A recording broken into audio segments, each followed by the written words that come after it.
Bien, buenas noches, estimados estudiantes. Mi nombre es Daniel Almeida, soy su docente en el curso de odontología. Vamos a continuar con nuestras sesiones y para el día de hoy vamos a culminar con la unidad número uno. Recuerden que la unidad está compuesta de 2 semanas. Hoy hacemos la semana número 2. Y para el día de hoy vamos a analizar, primero recordar un poco lo que hemos hecho en la clase pasada sobre el concepto de ética y de ontología. Y vamos a analizar la incidencia, la implicancia, el, el efecto que tiene la ética, y recuerden, cuando hablamos de ética estamos hablando implícitamente de moral, en la creación, interpretación y aplicación de las normas jurídicas. Vamos a ver si es que efectivamente nuestras convicciones morales, nuestras perspectivas éticas, se filtran, se introducen al momento en que se crean las normas jurídicas, se interpretan las normas jurídicas y se aplican las normas jurídicas. Y también vamos a ver la diferenciación e integración conceptual de ética, de ontología y desarrollo profesional. Vamos a consolidar el concepto de ética que hemos desarrollado la semana pasada, de ontología y de desarrollo profesional. Bien, dicho esto, empecemos con nuestra semana número 2, que tiene el propósito, el objetivo, la finalidad de que ustedes puedan reconocer e identificar los conceptos de ética, de ontología y su importancia en el desarrollo profesional. Pero antes, un comercial y regresamos. ¿Hay un propósito en la vida? ¿Hay un sentido en la vida? ¿Hay un telos que guía nuestra vida, ya sea la vida comunitaria o nuestra vida personal? ¿Qué opinan ustedes al respecto? ¿Ustedes consideran que su vida se encuentra em, enmarcada dentro de un propósito? Muchas veces decimos nosotros en la vida cotidiana, las cosas pasan por algo, porque consideramos que es un paso para lograr nuestro destino, nuestra finalidad. ¿Ustedes consideran que en su vida personal o en la vida comunitaria o en la colectividad, en la humanidad, hay un propósito, un sentido en nuestra vida o no lo hay? Que no dependa de nosotros, ¿no? Quiero escuchar sus opiniones al respecto.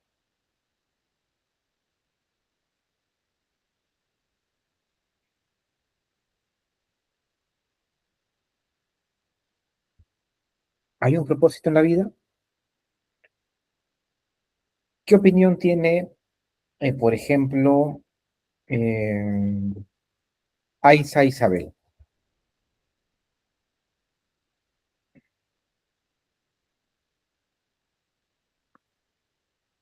Aiza, ¿me escuchas? Víctor nos dice por el chat que es una cuestión de perspectiva. Algunos dirán que sí, algunos dirán que no, pero de eso se trata, de decirlo, ¿no? No, de que se supone, también supongo que ustedes tienen una idea del propósito de la vida. Pero a ver, Víctor, ¿qué estás escribiendo? ¿Hay un propósito en la vida o no hay un propósito en la vida? Va a depender de la escuela filosófica que se siga, dice Hugo. ¿Cuál sigues tú, Hugo? ¿O cuál crees que la humanidad sigue?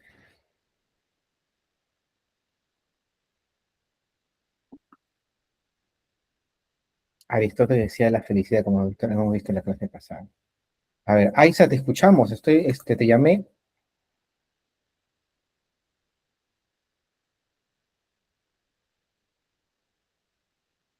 Aiza Gavino.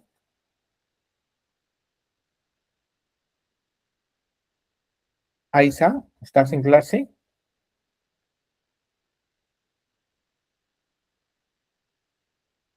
No está Aiza, a pesar de que está conectada. A ver, la siguiente. Alexandra Azarte. ¿Me escuchas, Alexandra?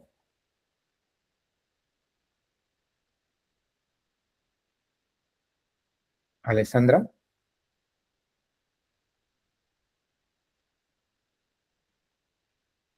Alessandra.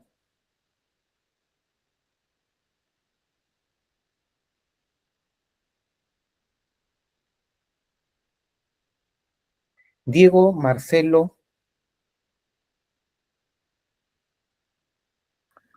Sí, docente. ¿Qué tal, Diego? Una pregunta bastante elemental, sencilla, para poder interactuar y salir de este enfoque de meramente clase, ¿no? Para poder un poco despabilarnos. Ese es el objetivo de esta pregunta. ¿Hay un propósito en la vida, tu vida personal o en la vida de la colectividad de la humanidad? ¿Consideras que sí o que no? Bueno, docente, primero habría que ver, ¿no? Yo creo que sí hay un propósito, si nos guiamos por más que todo la teoría de la causalidad, que todo está encaminado, ¿no? A un, ¿cómo se llama? ¿Cómo decirlo? A un horizonte, por decirlo así, ¿no? Yo creo que sí habría un propósito si tenemos en cuenta que nuestro destino tal vez está trazado o tal vez hay un ente superior, ¿no? Que tiene algo que ver, ¿no? En efecto, gracias, Diego, por tu intervención. Muy, muy interesante lo que señalas. A ver, Abdón, Javier Abdón. Doctor, buenas noches. ¿Qué tal, Javier? ¿Cómo estás? La pregunta, ¿hay un propósito en la vida? Sí, sí, sí, definitivamente que el ser humano tiene un propósito en la vida y es llegar a ser, bueno, desde el punto de vista personal, ¿no? De que es llegar a ser personas de calidad y eso significa alcanzar los propósitos que queremos, ya sean profesionales, sociales o familiares, doctor. Gracias, Javier. Esta intervención que ha hecho Javier y también su compañero precedente se enmarcan de modo general en una idea de progreso, ¿no? La humanidad ha ido avanzando con idas y venidas, guerras, grandes guerras, situaciones catastróficas, pero va avanzando. Vamos, por ejemplo, hemos llegado a un punto actual en que muchas de las sociedades hemos logrado algo que es muy valioso, que es una constitución, que es un documento donde se enumeran derechos para protegernos, ¿no? Algo que no había hace más allá de 100 años atrás. Entonces parece que la humanidad ha ido avanzando, ha ido mejorando para que la humanidad pueda alcanzar lo que cada uno en sí mismo considera como algo, un logro óptimo, ¿no? La felicidad, la salvación de la vida, como dice Javier, lograr nuestra mejoría como calidad de persona. Por ejemplo, hago recordar que ya en su clase de filosofía seguramente les han enseñado la paideia, ¿no? La enseñanza, la cultura humana desde hace más de 2000 años, incluso miles de años atrás, busca que el ser humano alcance la excelencia, ¿no? De una línea de desarrollo. Alguien más, a ver, dos señoritas más. Yadi Melanie, ¿me escuchas, Yadi?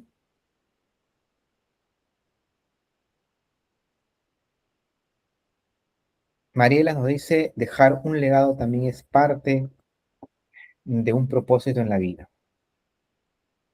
Me gustaría escuchar de palabra a dos señoritas, con son dos varones, dos señoritas, y con eso culminamos esta parte e ingresamos a la clase. A ver, señalé a Yadi. ¿Me escuchas, Yadi? Marixa, Noemí. Doctor, buenas noches. Hola, Marixa. Doctor, bueno, definitivamente considero que todos tenemos un propósito de vida, ¿no? Considero que el propósito de vida no es solamente una misión, ¿no? Sino también esto es la suma de varias cosas que dan sentido a la vida, como cuidar a la familia, contribuir a la comunidad, aprender, trabajar en algo valioso, disfrutar las experiencias significativas. Ahora también podemos ver, que muchas personas ven el propósito de vida de diferentes perspectivas, tal vez, ¿no?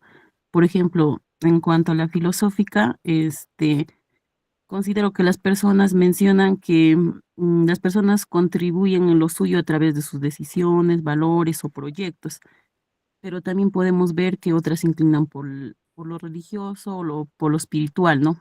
Que Ujú. ahí nos mencionan que, por ejemplo, la vida tiene un propósito ya trascendental, pero lo relacionan siempre con Dios, ¿no? Con el crecimiento espiritual o el servicio a los demás. Y también se podría decir que la humanista, eso más que nada encuentra en el propósito, en las relaciones, el aprendizaje, el amor, la creatividad o el desarrollo personal. Eso sería, doctor, mi opinión. Gracias, Marisa. Muy, muy interesante tu intervención. Y por último, con Verónica Anco. ¿Me escuchas, Verónica? Verónica, ¿me escuchas? Sí, doctor, buenas noches. ¿Qué tal, Verónica? Coméntame, ¿hay un propósito en la vida? Bueno, sí, también, doctor, considero que la vida tiene un propósito, ¿no? Ya que cada persona no le damos un sentido a la vida. Tal vez esto puede ser a través de nuestras acciones, de nuestros valores, y también podría ser a través de las metas, doctor. Gracias, Verónica. Tu intervención me ha hecho recordar al profesor Marco Aurelio de Negri, peruano, que hace poco nos dejó, y yo acostumbraba siempre a verlo, y él ponía de relieve que no hay un sentido en la vida, no hay un telos en la vida, eh, sino que uno mismo le pone un sentido a su vida, ¿no? Coincidiendo con lo que señala Verónica, ¿no?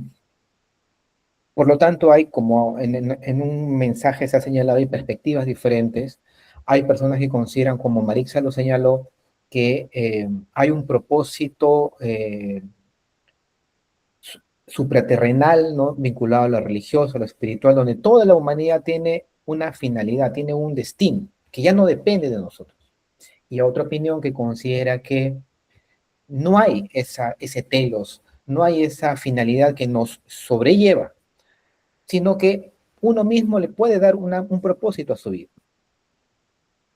Desde mi perspectiva personal, bueno, yo también me incluyo en la perspectiva religiosa, espiritual, creo que sí hay un sentido en el cual lo espiritual, lo supraterrenal guía a la humanidad, ¿no? Eso es, bueno, es debatible, eso es para compartir. Miren, me ha agradado mucho estas 4 intervenciones, porque han sido bastante intervenciones que han tenido un contenido bastante serio, bastante preparado, bastante elaborado, y revela que por lo tanto son personas que no hablan así eh, sin mucho sentido, ¿no? Entonces sí me ha agradado mucho esas 4 intervenciones. Les agradezco por la participación. Bien, ahora sí, vayamos a nuestra clase y hablemos de la incidencia de la ética en la creación e interpretación y aplicación de las normas jurídicas. Pero recordemos un poco la clase pasada. Habíamos dicho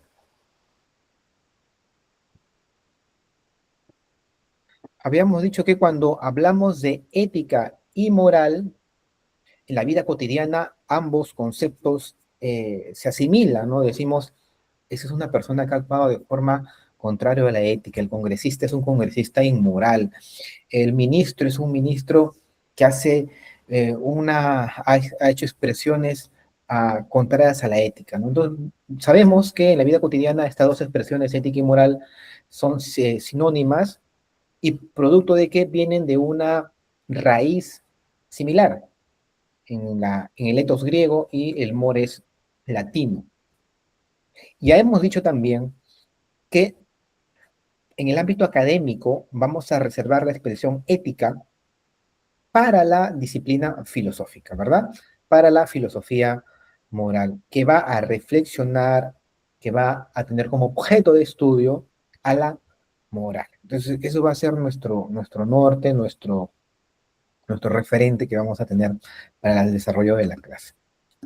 Ahora, aquí, por ejemplo, de acuerdo al sílabo que tenemos, vamos a analizar la incidencia de la ética en la creación e interpretación de normas jurídicas.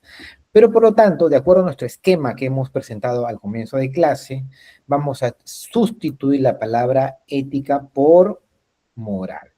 Porque ahora sí vamos a hablar de la incidencia de la moral. Porque la ética, recuerden que es la disciplina filosófica. Y aquí no estamos hablando de cómo la incidencia de la disciplina filosófica afecta o implica la creación e interpretación de normas jurídicas. No, estamos hablando aquí de la moral, cómo nuestras convicciones morales, cómo la moral de la sociedad influye en la creación, interpretación y aplicación de normas jurídicas. Por lo tanto, vamos a sustituir la palabra ética por moral. Hablemos entonces de la incidencia de la moral en el derecho. Para ello, ustedes se pueden perfectamente dar cuenta de que hay una implicancia, hay una incidencia en la creación, interpretación y aplicación de normas jurídicas. Vamos a poner un ejemplo bastante elemental. El artículo 106 del Código Penal, por ejemplo, sanciona a la persona que mata a otra. Esa norma, esa regla jurídica lleva consigo una norma, no matar, ¿no? Y el mandato, el deber de no matar, no solamente es un deber jurídico, sino también es un deber moral. Y vemos aquí que el deber jurídico con el deber moral coinciden. Yo les pregunto a ustedes, ¿ustedes cumplen, asimilan ese deber de no matar porque es un deber jurídico o porque ustedes lo han interiorizado como un deber moral? Ustedes matan porque la ley les dice que no maten o no matan por sus convicciones morales, sus principios de vida. Les pregunto a ver a ustedes. Vamos a preguntar a otra persona que no haya participado. A ver, Rodolfo Javier. ¿Me escuchas, Rodolfo?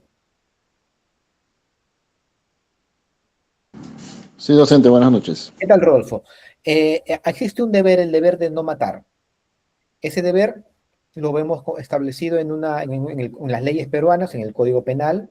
También lo vemos establecido en las leyes religiosas, por ejemplo, el Código Canónico, y en distintas morales de la sociedad. Tú cumples, y todos cumplimos el deber de no matar. ¿Pero por qué lo cumplimos?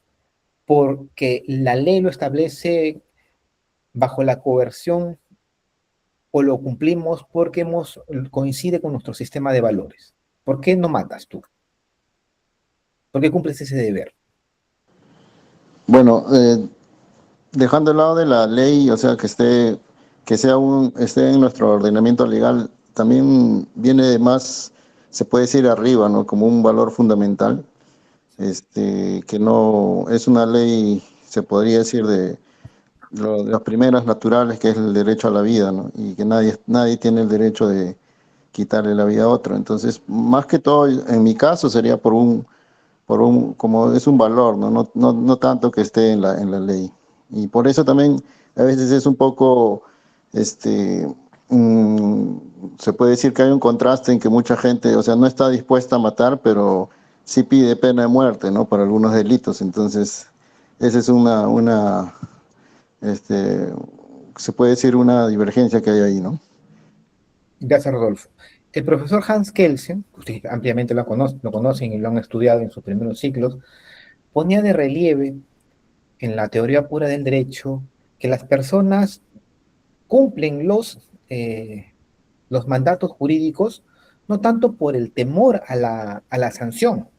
Él ponía de relieve que los otros controles sociales no formales, como la educación, la familia, la moral, la cultura, son los que hacen que las personas actuemos conforme al derecho.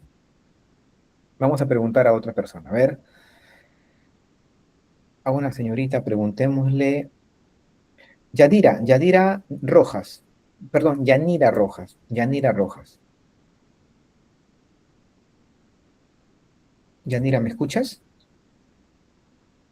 Sí, doctor, buenas noches, sí la ¿Qué tal, escucho. Yanira? Existe un deber, el deber de no matar. Es un deber jurídico y también es un deber moral. Em, Dejando de lado los deberes morales y mirando las leyes del ordenamiento jurídico peruano que establecen el no matar, la pregunta es, ¿tú cumples ese deber, el deber jurídico? ¿Por qué motivo? ¿Por el temor porque la ley te lo exige, por ejemplo, una posibilidad? ¿Porque existe una sanción en caso incumplas esa norma? ¿O lo haces porque se adecua a tus sistemas de valores? ¿Lo haces porque perteneces a una comunidad en la que también te dice que no debes matar. ¿Cuál es la razón por la cual tú cumples ese deber jurídico? Bueno, básicamente porque en el Perú vivimos en una sociedad cristiana, para empezar, ¿no? Entonces, desde una perspectiva deontológica, podremos decir que el deber de no matar no solo cumple únicamente porque esté establecido, ¿no? En nuestra normativa jurídica, o porque de cierta forma, como usted lo mencionó, existe una sanción, sino también porque constituye un deber moral y ético que protege, de cierta forma, que protege la vida, bueno, la vida humana, ¿no? En Ujú. este caso. Y también está basado, pues, enlazado a los valores fundamentales de la sociedad. Es por ello que nosotros como personas debemos cumplir este deber, no solo por temor al castigo, sino también por una convicción moral, respeto a la dignidad humana, respeto hacia los demás. Gracias, Yanira. Ok. En efecto, como podemos ver, la opinión de las personas que han intervenido es una opinión bastante generalizada, de la cual también yo comparto y que el profesor Hans Kelsen lo había plasmado también, obviamente, preguntando a sus estudiantes seguramente. ¿Por qué cumplimos las normas? Las cumplimos por, sobre todo, nuestras convicciones morales personales, ¿no? Y también, por ejemplo, en el contexto que vivía Hans Kelsen, por las convicciones eh, religiosas que podrían tener las personas. Por ejemplo, el mandato de no matar se encuentra contenido en un mandato religioso establecido en las 12 tablas, ¿no? En los 10 mandamientos, perdón. Y por lo tanto, en la sociedad, en el mundo del día a día de las personas, esos valores morales, el valor de no matar, el deber de no matar y cómo yo actúo no matando, ha servido para que se crean las leyes y los deberes jurídicos, el deber de no matar. Entonces, aquí vemos claramente cómo la moral, nuestro carácter, nuestros hábitos, nuestras perspectivas, nuestros deberes que asumimos en la vida cotidiana y que se hace un colectivo, una sociedad, un país, una nación, influye esos deberes morales en la creación de las normas que van a regir precisamente a esa sociedad. Son las sociedades las que crean sus leyes, su constitución. Y evidentemente su constitución tiene que reflejar los valores morales de la sociedad para que pueda esa constitución, esa norma jurídica, tener lo que ustedes conocen como eficacia, ¿no? Funcione y sirve. Entonces tenemos aquí un primer ejemplo de cómo la moral incide en la creación de normas jurídicas. Ahora, eh, existe, por lo tanto, estimados estudiantes, existe una relación entre el derecho y la moral. Nuestras convicciones morales, nuestras perspectivas morales hacen un match, calzan, se juntan, coinciden con las leyes del Estado de Derecho. Entonces, podemos señalar que existe una relación entre derecho y moral. El sistema jurídico se encuentra positivizado. Ya sabemos que decir que ha sido puesto por una autoridad competente. Y la autoridad competente lo ha puesto este sistema jurídico porque también ese conjunto de normas coincide con nuestras pautas de comportamiento de tipo moral. Ahora bien, esa coincidencia que yo les manifiesto, ese match que hay entre moral y derecho, es una conexión, una relación empírica, fáctica, descriptiva, porque lo podemos ver. Nosotros justamente hemos creado nuestra constitución porque representa y refleja nuestros valores morales. Entonces tenemos por un lado el sistema jurídico y el sistema moral. ¿Cuál es la única diferencia que hay entre un sistema jurídico y un sistema moral? Recordemos nuestra clase de los primeros años. El sistema jurídico se encuentra positivizado, se encuentra puesto por una autoridad. Por ejemplo, el legislador lo pone. Es heterónomo porque existe una tercera persona que lo impone. Y tiene el respaldo del uso de la fuerza. Como señala su compañero en el chat, es coercible. Y el sistema moral generalmente no se encuentra positivizado, pero por ejemplo el sistema moral católico sí se encuentra positivizado. Hay un código moral.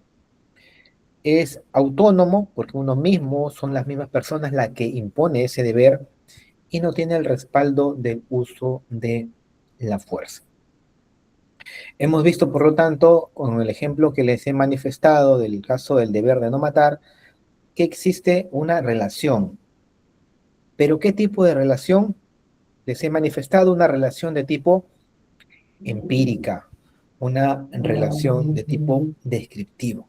De ese tipo de relaciones no es la que yo quiero dar cuenta para para el segundo paso, la interpretación y aplicación de las normas jurídicas.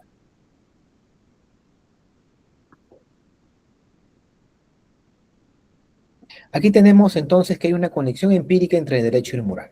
Eso es lo que estamos explicando. Las normas jurídicas, los deberes jurídicos, las leyes del ordenamiento nacional representan, coinciden, hacen un match en mayor o menor medida, siempre en mayor medida, con nuestras convicciones morales, con nuestros valores que tenemos en la sociedad.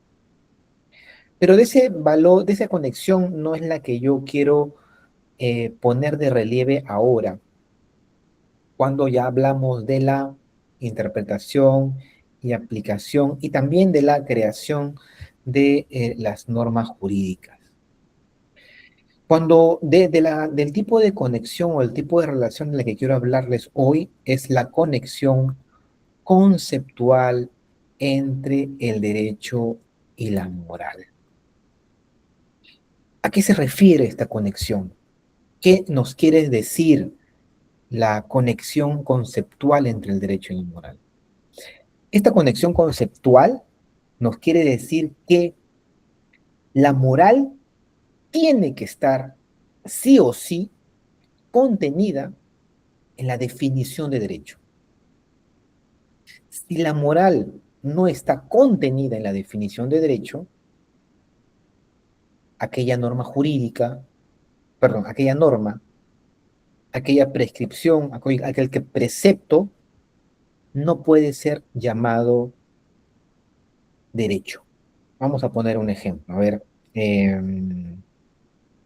la definición de león, felino, grande, aproximadamente pues, 70, 80 kilos, con melena, ruge, con garras, y todos los elementos definitorios de lo que es un león.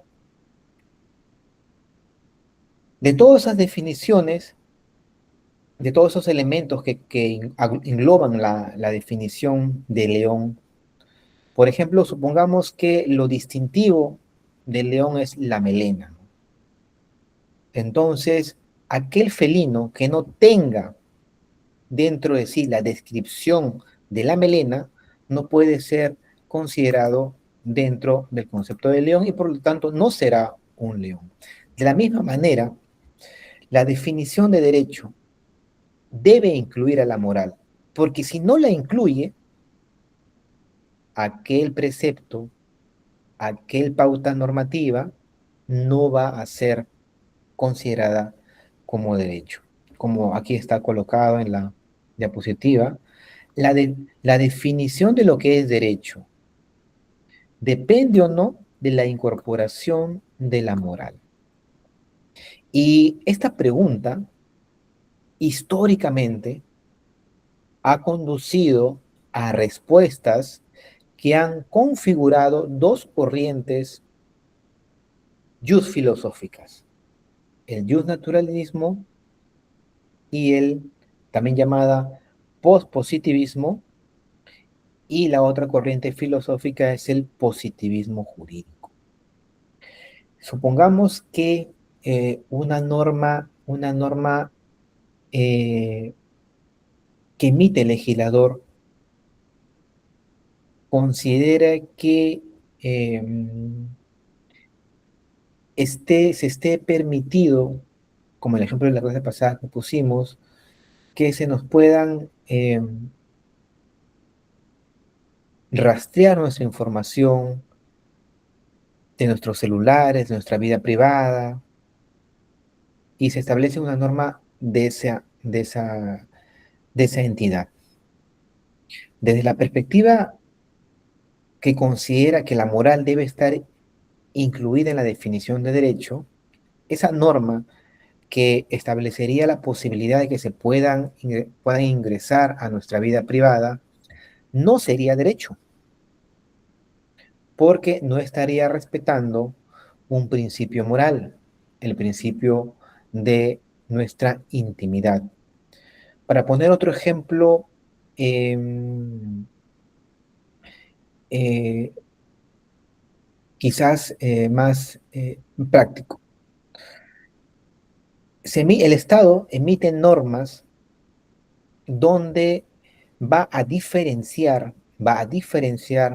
a las personas por categorías. Ciudadanos de primera categoría, ciudadanos de segunda categoría, ciudadanos de tercera categoría. Y va a dividir a la sociedad en estamentos según las condiciones económicas de las personas. Esa norma jurídica, al no respetar un principio moral de la igualdad, no sería norma jurídica, porque no está dentro de la definición de lo que es derecho. Vayamos ahora a estos dos ejemplos que les he puesto, que de la norma que diferencia a las personas en primera y segunda categoría, y la norma que permite que el Estado pueda ingresar a nuestra vida privada, llevémoslo a conceptualizar dentro de estas dos tendencias filosóficas. En la perspectiva justnaturalista o postpositivista, asume dos tesis eh, dentro de su programa teórico. Primero, esta tesis va a afirmar que existen principios morales y de justicia universalmente válidos y asequibles a la razón humana. Por ejemplo, las personas pueden decir el valor de la vida, el valor de no atentar contra la indemnidad sexual de las personas, de los menores. Esa regla, ese principio de no atentar contra la indemnidad sexual de los menores es un principio que cognoscible y se debe respetar en todo tipo de sociedades. No va a haber ninguna persona que considere que atentar contra la indemnidad de una persona esté justificado. Siempre va a estar mal. Entonces, hay una primera tesis, una primera premisa, que es la de que existen valores morales universalmente válidos. En cualquier sociedad, en cualquier momento, son los valores morales que permiten que la sociedad se desarrolle. El respeto a la vida, el respeto a la indemnidad sexual, el respeto a nuestra intimidad.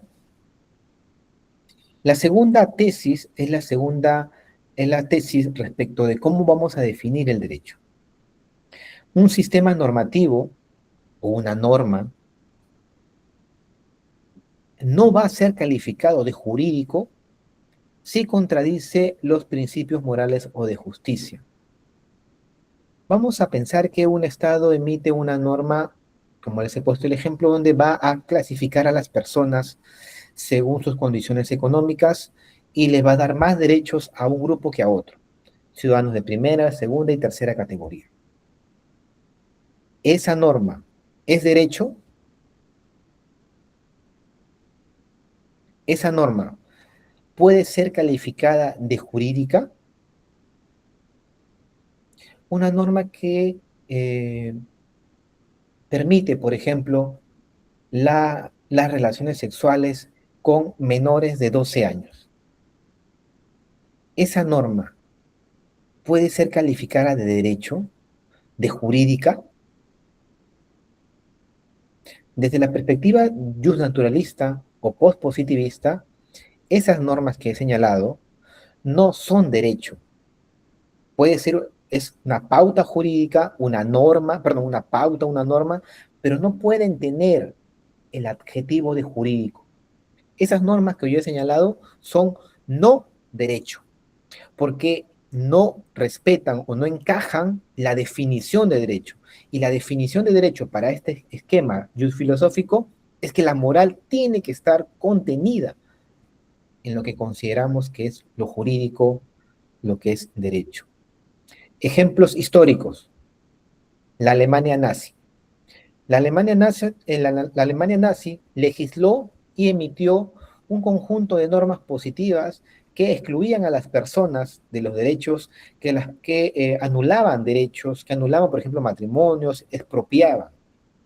Todas esas normas que emitió la Alemania nazi dentro de su sistema jurídico no son derecho, no pueden recibir el calificativo de jurídico, porque ese conjunto de normas no coincidía, no respetaba los principios morales universalmente válidos, la igualdad, el respeto a la vida. Entonces, como vemos aquí, la moral, las convicciones morales que se asumen universalmente válidas, sirven para incidir en la creación, interpretación y aplicación de las normas jurídicas.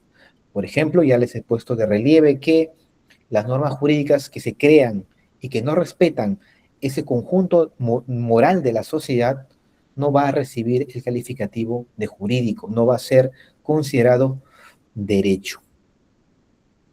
Ahora veamos la otra respuesta a la pregunta de si la definición de derecho depende o no de la incorporación de la moral. La otra vertiente, la otra respuesta, la otra corriente filosófica es el positivismo. El positivismo señala que la moral, aun cuando fuese una moral correcta, aun cuando fuese una moral universalmente válida, no tiene por qué estar contenida en la definición de derecho. Basta que una norma jurídica sea emitida por la autoridad competente, por ejemplo, el legislador. Basta que la norma haya sido emitida siguiendo el procedimiento formal. Basta que tenga el respaldo de la fuerza para que esa norma sea calificada de jurídica. Independiente o no de su contenido de justicia o independiente o no de su coincidencia con los valores morales. Esta respuesta es la respuesta del positivismo. Dice, el concepto de derecho, la definición de derecho, no debe caracterizarse según propiedades valorativas, según propiedades morales, sino tomando en cuenta solo propiedades descriptivas. Propiedades descriptivas. Un legislador autorizado emite la norma. El legislador autorizado lo emite siguiendo el procedimiento para emitir esa norma. Y en tercer lugar, esa norma emitida ya tiene el respaldo del uso de la fuerza en caso de incumplimiento. Si cumple esas propiedades descriptivas, esa norma es jurídica, esa norma es derecho. Dice el profesor Santiago Nino, para identificar un sistema normativo como orden jurídico, porque los sistemas normativos pueden ser también sistemas morales, ¿no? La moral es un sistema normativo. Pero aquí estamos hablando de un sistema normativo de tipo jurídico. Para identificar un sistema normativo como orden jurídico, o sea, como derecho, a una regla como norma jurídica, basta verificar que el sistema o la regla en cuestión satisfagan ciertas condiciones fácticas, ciertas condiciones descriptivas. Repito, el legislador autorizado emite la norma. El legislador autorizado lo emite siguiendo el procedimiento establecido. El legislador autorizado, siguiendo el procedimiento establecido para la emisión de la norma, lo respalda con el aparato coercitivo del Estado. Por lo tanto, se ha seguido ciertas condiciones fácticas y por lo tanto esa norma merece ser calificada como derecho, merece ser calificada de jurídica, independiente o no de su contenido de justicia. Esas son las dos grandes corrientes filosóficas que analizan, responden sobre si la moral incide o no en la creación, interpretación y aplicación de normas jurídicas. De aquí, por lo tanto, que la moral sea relevante y el tipo de moral que ustedes tienen y que la sociedad peruana tiene o la región latinoamericana tiene o la sociedad occidental tiene, son relevantes para identificar si nuestro sistema jurídico merece ser calificado como tal, es decir, como sistema jurídico.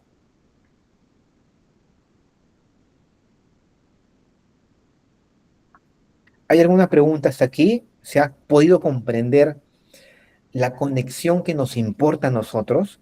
Es la conexión conceptual. Voy a preguntarles ahora a ustedes. Piensen unos minutos, hagan una hojita, saquen una hoja, estimados estudiantes, o en su celular ahí, en un espacio en blanco, y denme una definición de derecho. Su definición de derecho. ¿Qué es lo que ustedes entienden por derecho? ¿Qué es derecho? ¿Ya? Trabajemos 2 minutos. 2 minutos, ¿ya? Vamos a...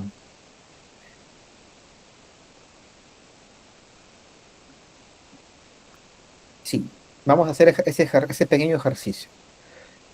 La definición que ustedes tienen de lo que es derecho. En su definición que ustedes en estos momentos están redactando, pensando, ¿van a incluir la moral o no la van a incluir? Y después hacemos unos pequeños ejemplos para poder consolidar nuestra clase de hoy. Ya, a ver, les voy a dar 3 minutos nada más, porque es bastante sencillo, elemental, lo que ustedes entienden por lo que es derecho. Definan el derecho.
¿Alguna persona quisiera leernos su definición de derecho?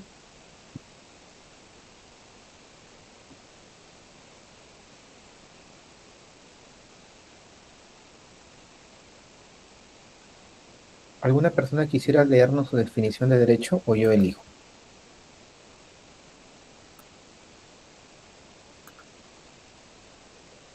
Pedro, te escuchamos. ¿Qué tal, doctor? Buenas noches, compañeros. Básicamente, en el derecho, pues, ¿no? En su naturaleza, busca regular el comportamiento humano conforme a los principios relacionados, ¿no? En la convivencia, en la responsabilidad social, promoviendo esas acciones correctas y sancionando conductas que afectan a las personas o a la comunidad. ¿No? En su naturaleza, por ejemplo, entendiendo básicamente la ética y la moral, serían una relación, ¿no? Pues con valores, criterios, ¿no? Que permiten a distinguir entre el bien y el mal, ¿no? Considerando que las leyes deben proteger la dignidad de la persona y garantizar la convivencia basada en respeto y justicia dentro de la sociedad. Eso sería, doctor. Gracias, Pedro. Una persona más que nos quiera compartir su definición de lo que es derecho.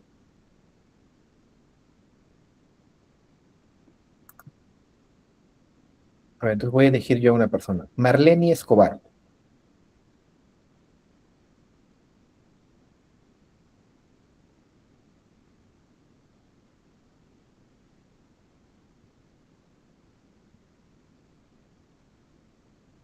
O Paola, Paola Rojas.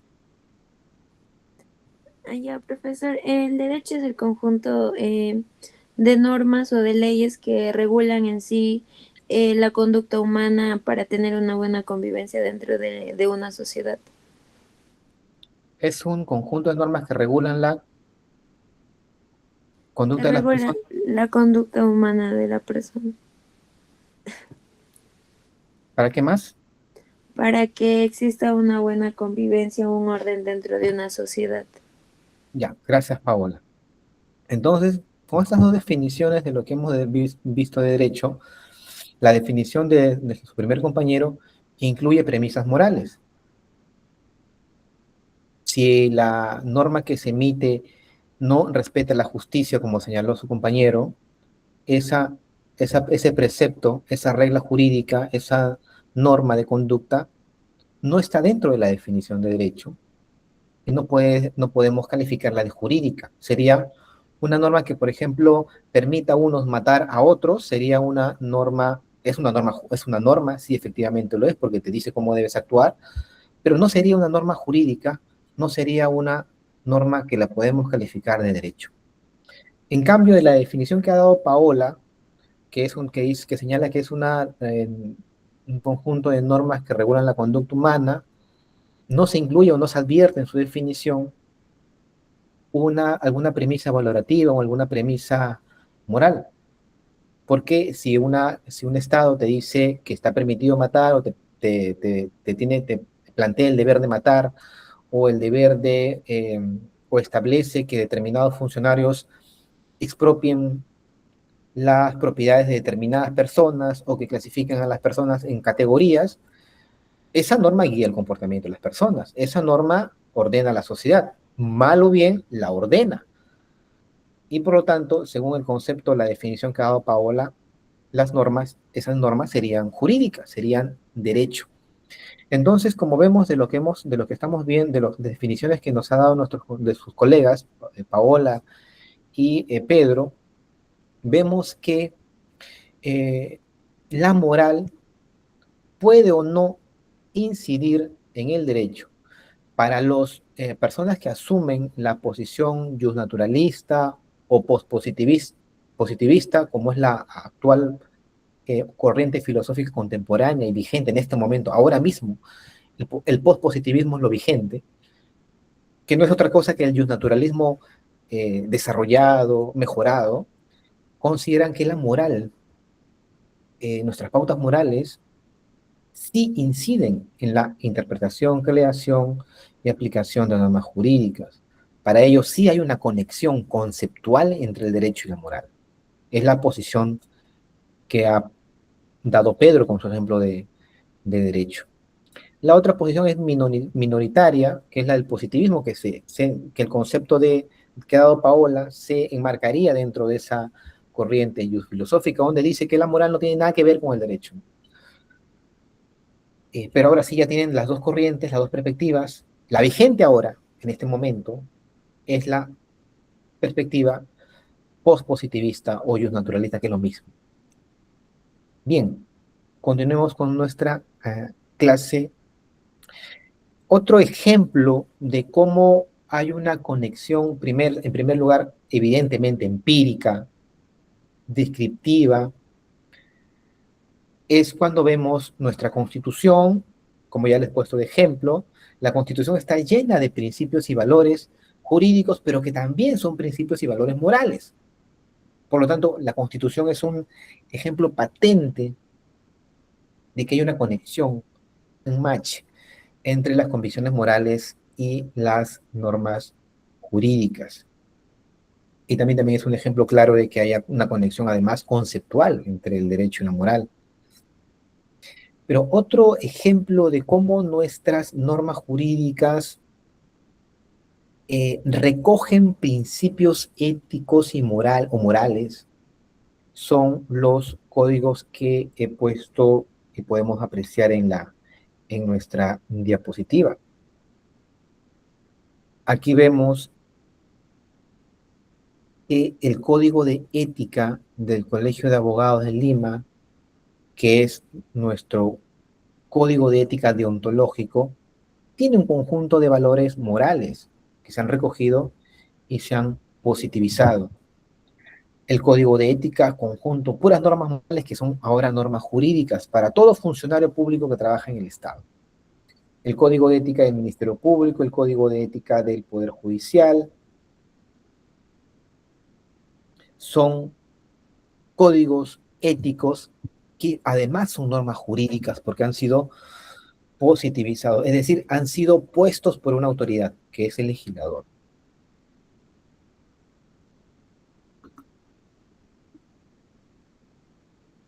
¿Hay alguna pregunta entonces hasta aquí que quisieran formular al respecto?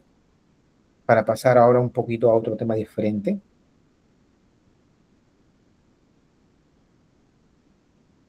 ¿Todo claro hasta este momento? Bien, ahora hablemos entonces sobre la diferenciación e integración conceptual de ética, deontología y desarrollo profesional. Pero para abordar este temita, recordemos un poco lo que hicimos en la clase pasada.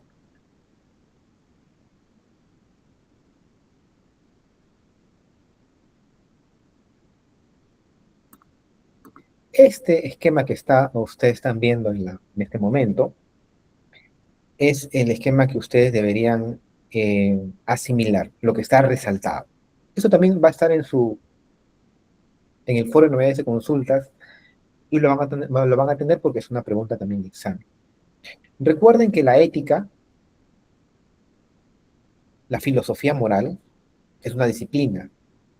Esa disciplina, ¿qué busca hacer? ¿Qué hace? Busca responder a la pregunta ¿qué debo hacer? ¿Cómo debo comportarme yo en la sociedad? ¿Cómo debo guiar mi vida? ¿Qué debo hacer yo? Pregúntense ustedes hoy día antes de dormir, ¿qué debemos hacer? ¿Qué es lo que como humanos debemos realizar en nuestra vida cotidiana? Cuando se hacen esa pregunta, cuando empiezan a hacerse esa pregunta, van a empezar ustedes a hacer filosofía, van a empezar a hacer ética. Y la ética, como está ahí resaltadito para ustedes y puedan asimilarlo correctamente, lo que busca es establecer, lograr un estándar moral de comportamiento. Es decir, deberes que debes actuar, deberes que debemos seguir. Eso es lo que busca establecer la ética normativa, la ética, simplemente la ética o la filosofía moral. Y ese estándar moral de comportamiento va a servir como baremo para calificar las conductas como correctas, incorrectas, morales e inmorales. Aquí están las distintas corrientes filosóficas que han establecido teorías morales. La teoría de la felicidad, la teoría utilitaria, la teoría deontológica. Después de haber entendido y comprendido qué es la ética, qué es la filosofía moral, qué busca hacer, cuál es su trabajo, está la ética aplicada.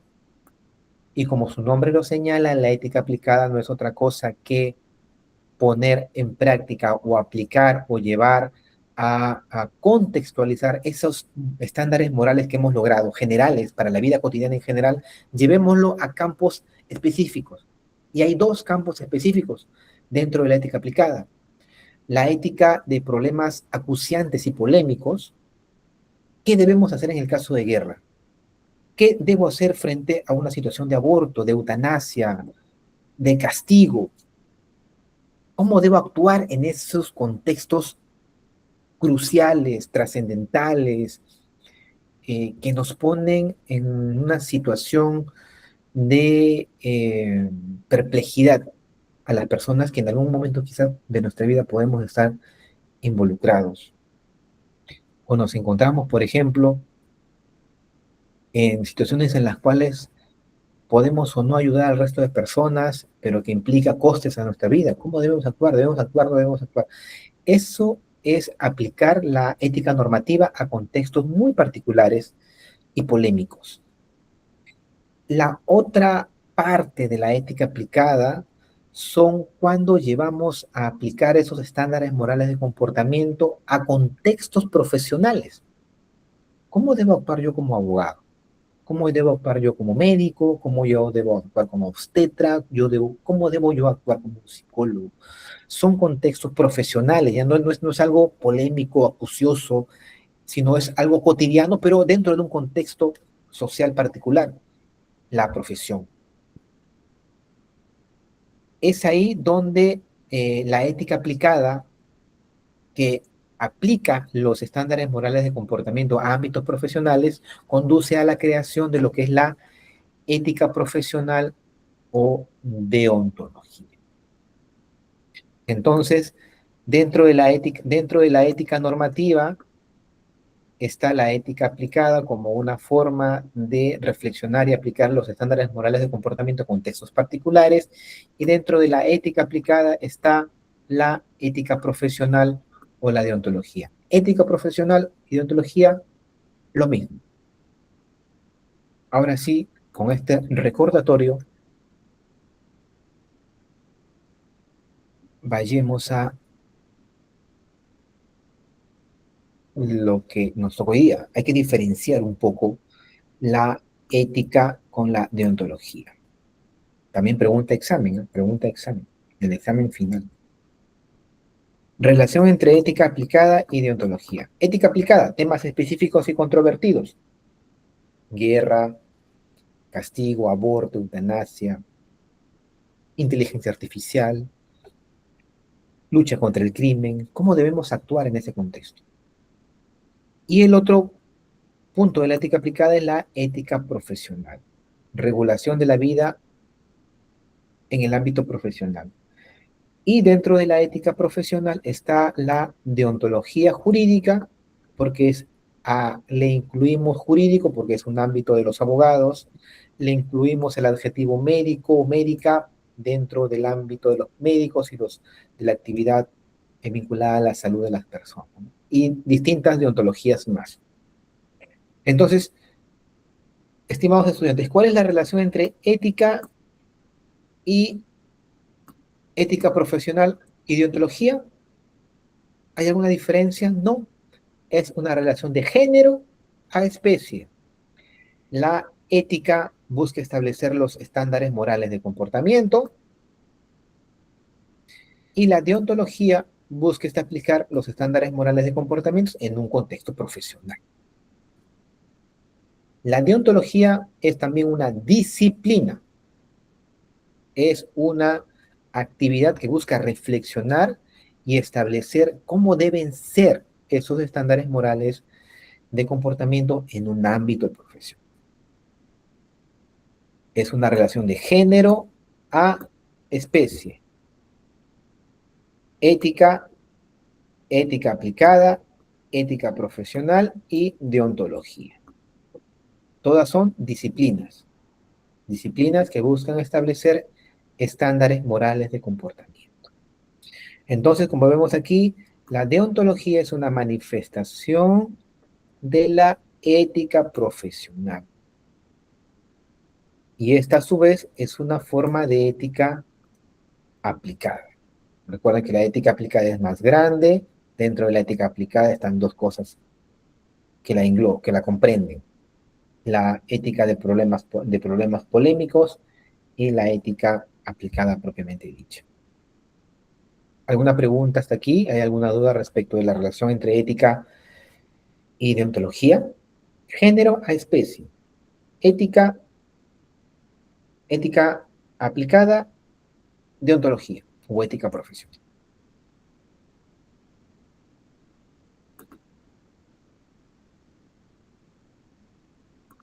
Consolidemos ahora conceptos.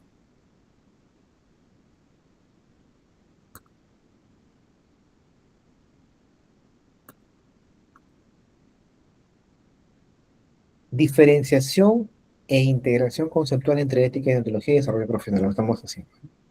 ¿Qué es la deontología? ¿Qué será la deontología? Según este esquema de género a especie que estamos desarrollando. La deontología es una rama de la ética aplicada, por supuesto. Y en tanto que es una disciplina, estudia algo. Estudia los deberes y derechos de las personas en un ámbito profesional, cualquiera de ellos. Y también le podemos denominar ético profesional. Ética para el curso que estamos desarrollando, ética profesional y deontología es lo mismo, es igual. La deontología jurídica, ya algo más específico, es una disciplina que estudiará en el ámbito del ejercicio profesional del derecho, tanto como en la esfera pública o privada. ¿Qué son las normas deontológicas? Este es un punto muy importante porque también va a servir para su examen que va a terminar mañana, su proyecto académico número 1.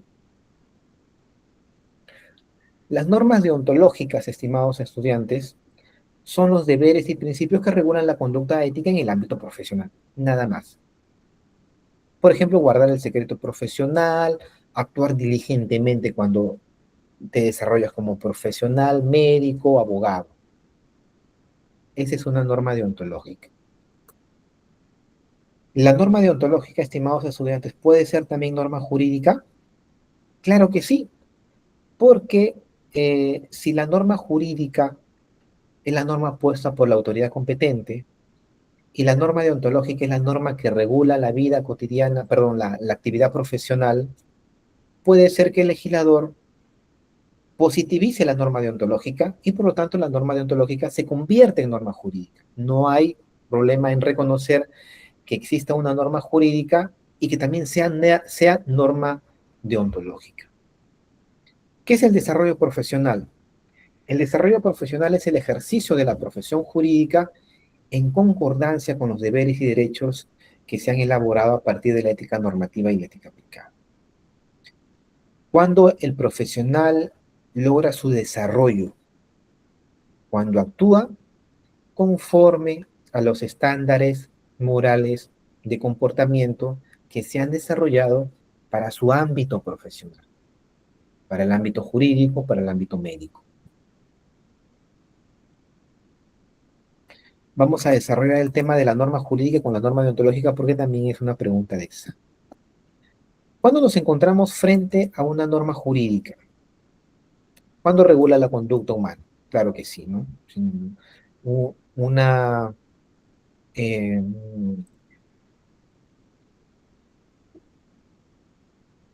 una expresión lingüística que diga que sea dirigida a los animales, por ejemplo, no sería una norma jurídica, no regula la conducta de las personas.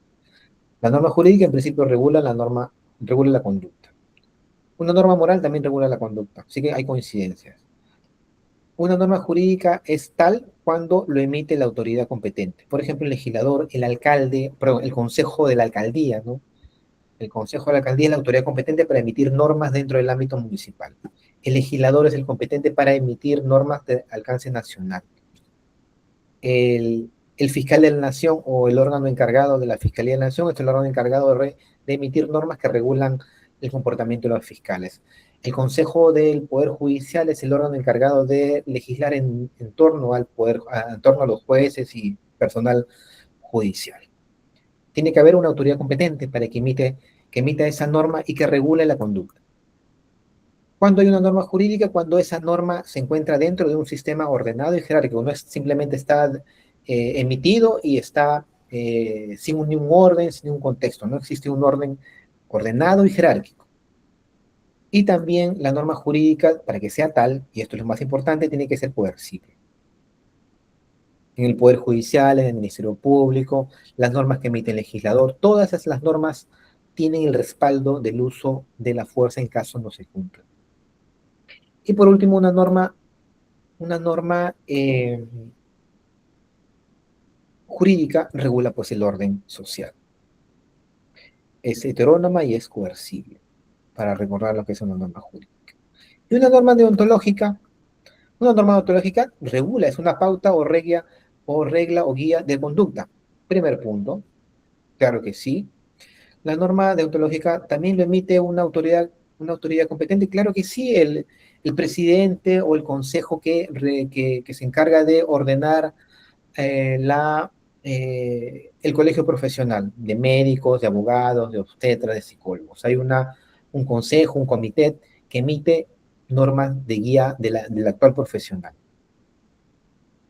Es la pauta, regla o guía de comportamiento que regula el comportamiento de un grupo profesional, estableciendo deberes éticos que se deben cumplir en el ámbito profesional.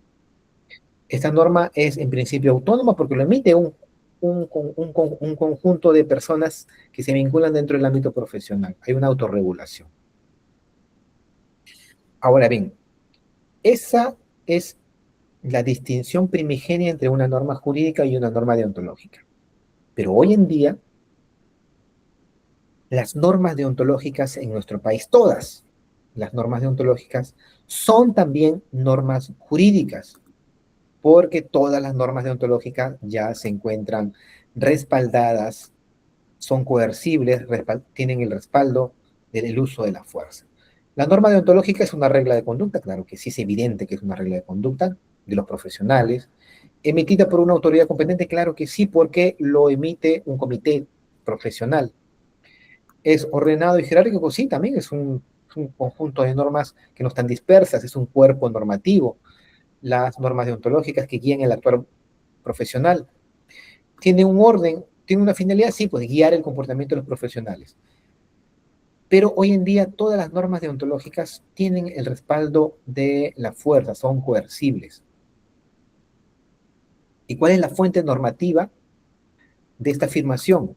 El artículo 20 de la Constitución. Los colegios profesionales, la autoridad competente que emite normas deontológicas, son instituciones autónomas con personalidad de derecho público. La ley señala los casos en los que la colegiación es obligatoria.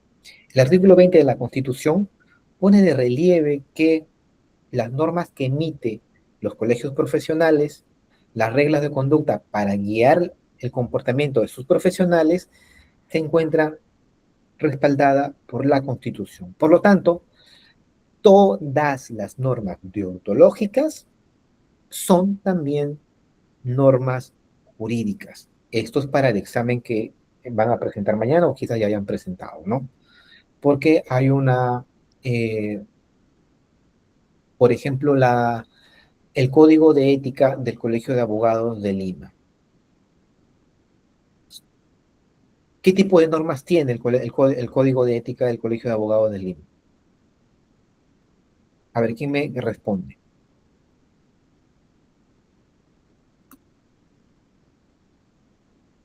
A ver, Valerie Ramírez. Valerie, ¿me escuchas? Valerie. Sí, doctor, buenas noches. Valerie, en nuestro país existe el Código de Ética de los Abogados y ese código tiene normas, pautas de comportamiento. ¿Esas normas son normas deontológicas o no son normas deontológicas? ¿Y por qué?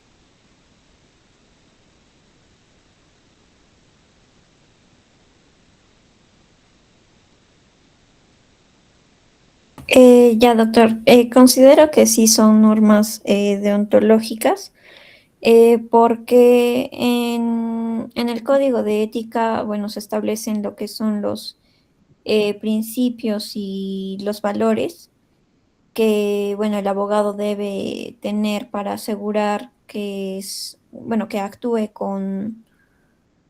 bueno, con honor y pueda ser un buen servidor de la justicia.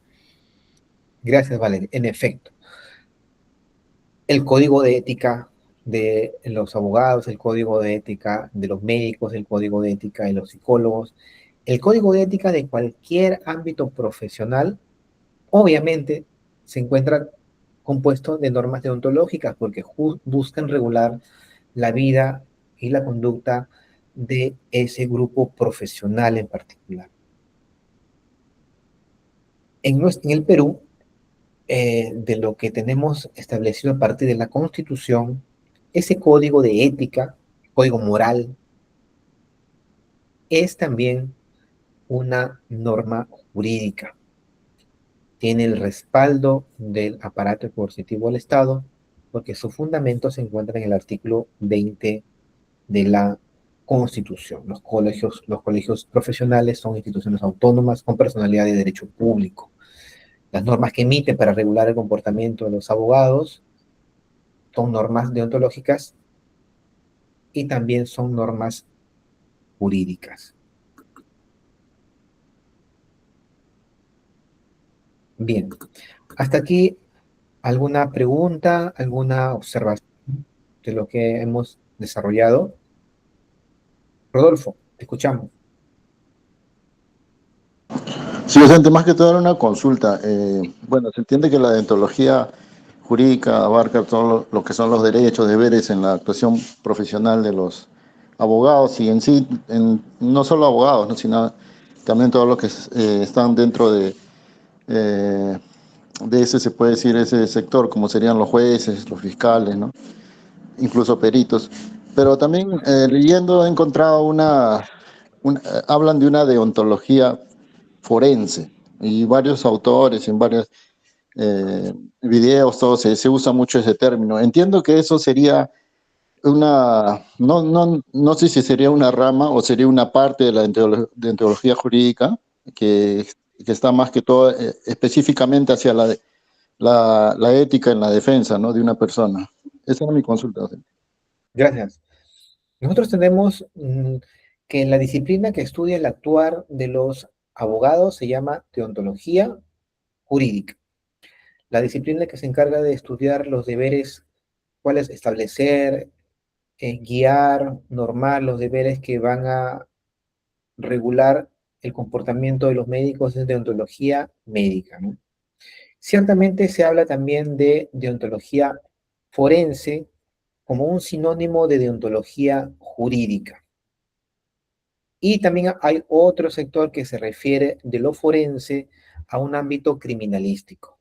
Es decir, habría dentro de la deontología jurídica una pequeña rama para un actuar en particular cuando se va a involucrar la intervención de funcionarios, policías o personas vinculadas a la investigación criminal, de cómo se debe actuar dentro de ese ámbito particular de lo criminal y que no necesariamente participan abogados, ¿no? Entonces es posible, y también se menciona que está en desarrollo una pequeña subrama que es la deontología forense. Lo que te puedo mencionar, ¿no? Pero por lo pronto no hay un código de ética deontológico forense del actuar de los policías, de los médicos dentro de un ámbito de la investigación criminal. Obviamente que, por ejemplo, en tanto que intervienen médicos muchas veces, o psicólogos o policías, sus códigos de ética vienen a alumbrar, vienen a guiar el comportamiento de esos profesionales, psicólogos, médicos, policías, cuando se está actuando dentro de una investigación criminal. Es la aplicación de sus códigos en ese punto específico. Porque como vemos, ahí no están presentes muchas veces los abogados, sino otros tipos de profesionales. En cambio, en la deontología jurídica, que se manifiesta con la creación de nuestro código de ética, esas normas están exclusivamente dirigidas al actuar del abogado en su desarrollo profesional, ¿no? Cuando ejerce la defensa de una persona que ha recurrido a ella para que mejore su situación judicial, jurídica, en cualquier ámbito del cual esté requiriendo su servicio laboral, constitucional, penal, administrativo, corporativo, ¿no? Gracias por tu pregunta, Rodolfo. ¿Hay alguna otra persona que quisiera hacer alguna intervención, pregunta? Vamos a... ¿Alguien? ¿Sí? Vamos entonces a hacer un feedback de todo lo que hemos desarrollado hoy día.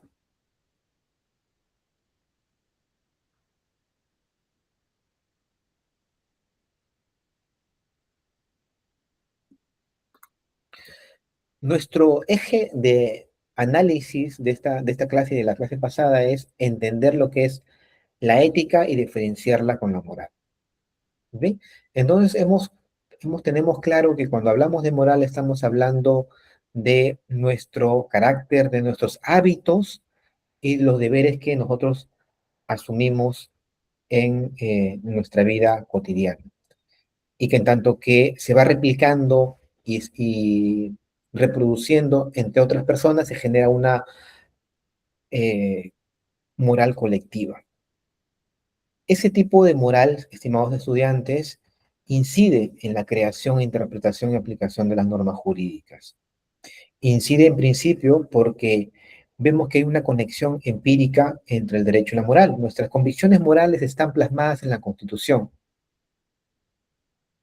y en las leyes nacionales. Pero también la moral no solamente incide en ese aspecto de coincidencia o match entre nuestros deberes morales, nuestras convicciones morales con los deberes jurídicos. También está lo que hemos manifestado, la conexión conceptual entre el derecho y la moral. Aquí lo que se pone de relevancia es si la moral, nuestras convicciones morales, nuestros principios que nosotros los creemos ciertos y verdaderos, van a estar incorporados en la definición de derecho. Cualquier definición de derecho que ustedes tengan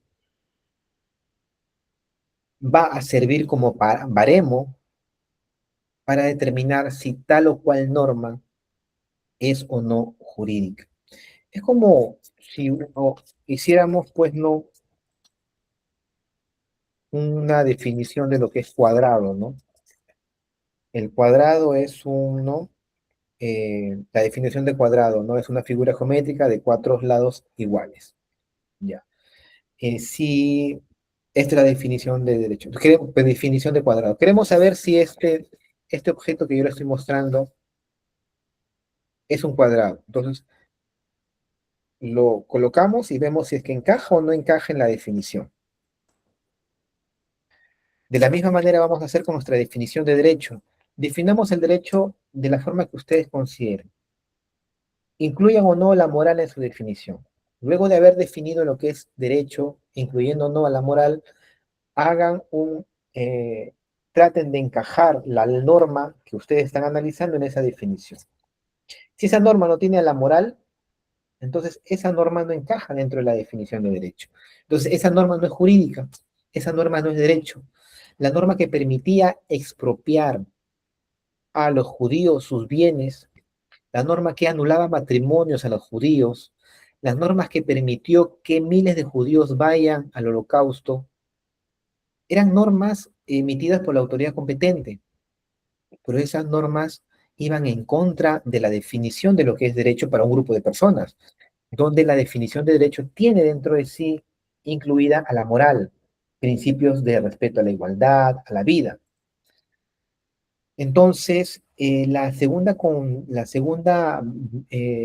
relación entre derecho y moral es la relación o la conexión conceptual, es sobre la definición de derecho. Es lo que hemos visto en el día de la clase de hoy. También hemos puesto de relieve que los códigos de ética, los códigos profesionales, hoy en día en nuestro país, todos están positivizados, son normas jurídicas, es decir, todos estos que tenemos aquí presentes son normas deontológicas, pero que también son normas jurídicas. No se puede decir que estas normas sean normas deontológicas y se diga que no son jurídicas, ¿no? Hoy en día las normas deontológicas son normas jurídicas. Y por último hemos precisado, ¿no?, que la ética busca establecer estándares morales de comportamiento, la ética aplicada busca establecer estándares morales de comportamiento en determinados contextos, como el contexto profesional, y surge la deontología y la ética profesional, y dentro, como una subrama de la ética profesional o de la deontología, está ya las normas específicas de ámbitos profesionales concretos, como el médico o el de los abogados. Y por último, poner de relieve que el desarrollo profesional únicamente existe cuando ustedes, cuando sean abogados, actúen conforme a las normas deontológicas. Bien, eso sería todo por el día de hoy, estimados estudiantes. Mañana termina el plazo para presentar el producto académico número 1. Si tuvieran alguna duda, háganla ahora en estos últimos minutos que quedan de clase. Si no, estamos dando por concluido la sesión de hoy día. ¿Alguna duda del examen del PA1?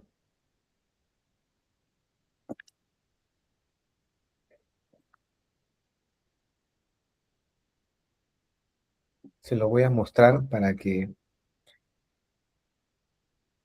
Ya me supongo que lo han desarrollado, ¿verdad? ¿Ya lo han subido al sistema?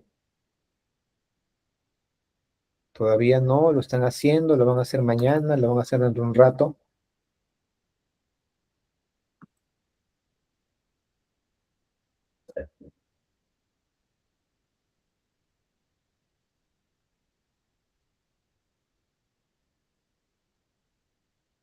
Lo voy a compartir en pantalla.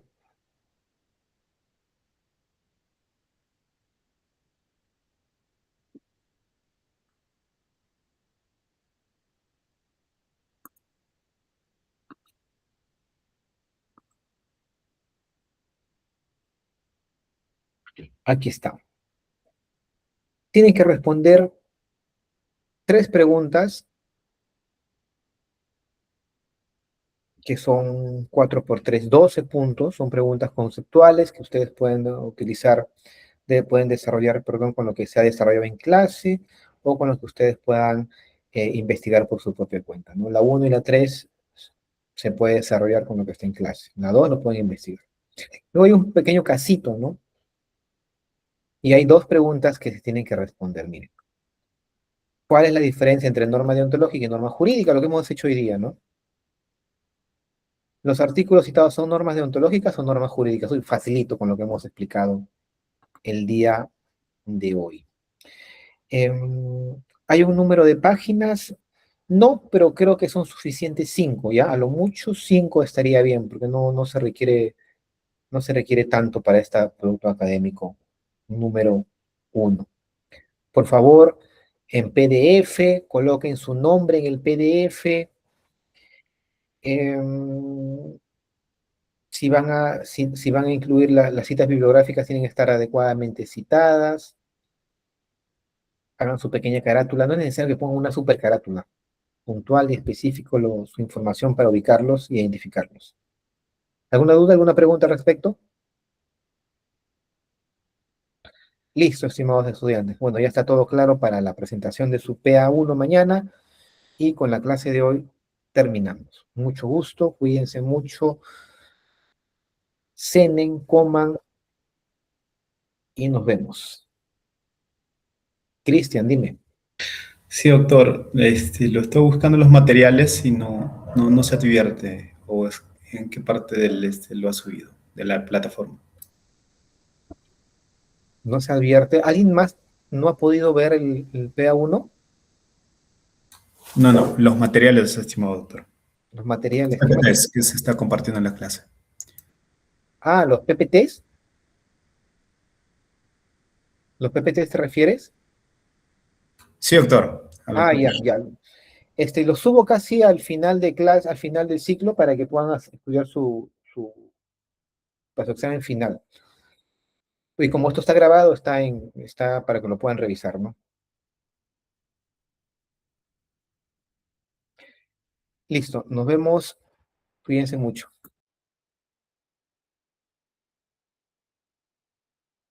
Gracias.